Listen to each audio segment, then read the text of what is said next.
Hi అండి, welcome to my channel Sri Vidya Enterprises. ఇక్కడ రిహాన్ కాలేజ్లో 100 LPS ఫిల్టర్ అయితే చేంజ్ చేస్తున్నాను. ఇది పాత తీసేసి కొత్త వేస్తున్నాను. ఓకేనా, ఇక్కడ బిగించడం జరుగుతుంది.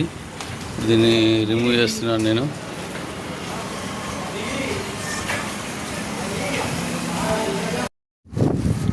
హాయ్ అండి, welcome to my channel Sri Vidya Enterprises. ఇక్కడ రిహాన్ కాలేజ్లో 100 LPS ఫిల్టర్ అయితే చేంజ్ చేస్తున్నాను. ఇది పాత తీసేసి కొత్త వేస్తున్నాను. ఓకేనా, ఇక్కడ బిగించడం జరుగుతుంది. దీన్ని రిమూవ్ చేస్తున్నాను నేను.